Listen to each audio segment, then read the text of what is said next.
Hi, everyone. Good morning. And I am here with the very talented and exceptional Nina West, Tomas Matos, Queens of the Dead, an iconic and legendary film. How are you guys doing today? So good, Courtney. How are you? I'm actually feeling pretty good. I had my coffee, so I'm feeling zhuzhed up? Nina, how about you tell us about the premise of Queens of the Dead for those that are very fresh and green to this experience? Queens of the Dead is a glam gore zom-com that is all about a zombie apocalypse that happens in Brooklyn nightlife and specifically at an LGBTQ space and how a team of rogue renegade friends all come together to hopefully survive the night and continue to dance on into the sunset. Survive the night and hope to slay another day, right? Honey, play all day.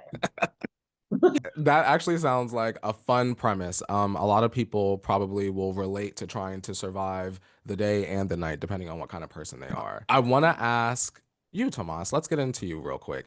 Okay, so you guys are slaying, you're surviving, you're running from the zombies. Is there a heroine, like a superhero or heroine, that inspired you growing up that maybe you channeled going into this role? I would probably say like all of my trans sisters and mother figures and transcestors who came before me, Mm, they have all, I think, inspired Nico to keep going the same way that they inspire me to keep going. The same way that I find my own strength in today's world to, put on what I like to call the body armor of. mm. It's the same, I think, scenario for Nico, aka Scrumptious, in this film. Except, they're fighting zombies, and I'm fighting zombie-like administration. I know that's right. Nina, what about yourself?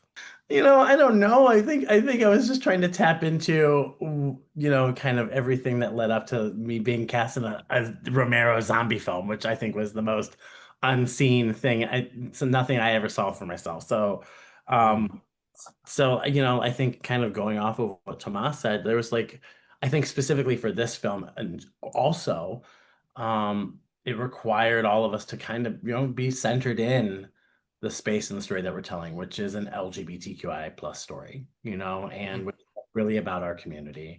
Um, I think one of the great things about this film that I loved talking about is the fact that predominantly everyone on the cast and crew, almost everyone, was queer in some way or another. mm, And that's powerful when you'd walk around and you'd see, the AD, the costumes, makeup, people like every to actors, to director. That's really powerful, and it gives a lot of agency and I think voice to not only our community but to the people who are having this lovely opportunity to be part of this. And so like Tomas said, it's like, so people who came before us who made sure that this door could open so that people like us could walk on set and do this thing called mm. acting.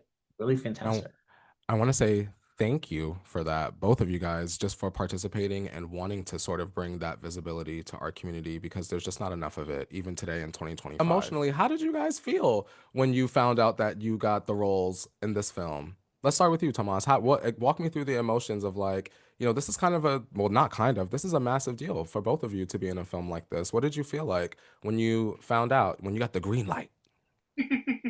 Okay, so real talk, when I got the call, it had been probably like I was coming up on like a year of not working professionally as an actor. And I honestly was surviving Boots. I literally was like, how am I going to pay my bills because I don't have a job upcoming? So when I got the green light, it literally was like, first and foremost, I was like, okay, work, I know how I'm going to get paid for the next few weeks. Which honestly, hate to like say that that was my reality, but it was. And that once that was seen to me, I was like, okay, work. Then I actually was able to kind of ingest the fact that like I was going to be in a Romero zombie film, which was the reason why I wanted to do it in the first place, to see Tina take her father's legacy and queer the canon, so to speak, was one of the reasons why I was like, I think I need to be a part of this, because I wanted to support her vision and help her bring it to life. Yeah, those are the things that I felt.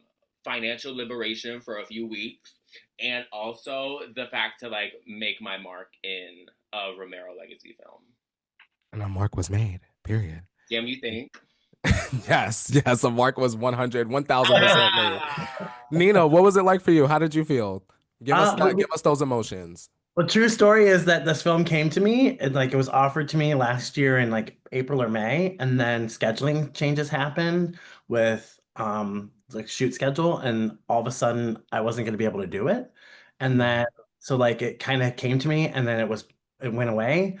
And then the film reshifted again and new dates were changed again the schedule and I was able to do it. So like um it felt like really gratifying and really rewarding because I really wanted it and I saw it slip away from me and I was really really devastated by it. You know, like I was Mhm. really, like I read the script, I saw myself as Jinsey Tonic. I couldn't imagine. I was like, who else are they gonna get to do this? I know I can do this. Like this is I feel like this is for me. This is for me. I want this. And then and I lost it and Mhm. as of a shooting schedule and I was like, oh shit. What, you know? But then it came back like it was like a really great metaphor. Like if it's meant for you, if it's meant for you, it will come to you. And I believe that thoroughly and intrinsically through and through. And I'm really my emotional it was a roller coaster because when it first came, I was like, oh my God, can you believe this? Oh my God. And then when I lost it, I sent this letter. Tina had sent me a letter offering the role to me, and it couldn't happen. And I sent her a letter just saying thank you for thinking of me. And I'm just sharing kind of my emotional devastation. And then circle back to Tina sent me another letter, a nice, beautiful letter. It says, "Guess what? Things are shifting again, and I hope you're available." And it was like, oh my God. So yeah, it was an emotional roller coaster for me. Now that's what you call a full circle moment. I love to hear that. My final question to wrap things up is I'm a big stickler on like nurturing your inner child. So, what do you guys think the younger versions of yourselves would think about who you are today and the characters you played in this film? I also love the idea of nurturing and also just speaking to my inner child. I actually do it every morning. I think that they're really proud of the work that I'm doing. I think they're seeing themselves in it. They're seeing the suppressed selves that they weren't able to exude at that time. They're seeing it portrayed today, and I think every day they are proud of who I am and also the work that I do. My younger self is standing on the sideline, like watching me from like across the street, just kind of like mouth open, arms at his side, just like I can't believe this life that you get to live. I mean, I feel like that every day. So it's like not only is it my younger self, but it's like my current self. I feel like I'm really connected to my inner kid. I'm like a big goofy kid, but I feel that. I feel like they're looking on at me, going, "Wow, you did this. Can you believe you did this? Like, hold your head up, you did this." And that's sometimes hard for me to say, but like in the framing of this question, it's like, yeah, it's a full circle moment again. It's just like, oh my gosh, I saw this and I can't believe it's actually happening. Well, you built this life brick by brick, and we're all incredibly proud of you. You guys got to go see Queens of the Dead, iconic and legendary Nina West, Tomas Matos. Thank you guys so much for taking the time to talk to me. This was amazing. Thank you. Thank you, icon legend yourself. Yes. Thank you. Thank you, guys.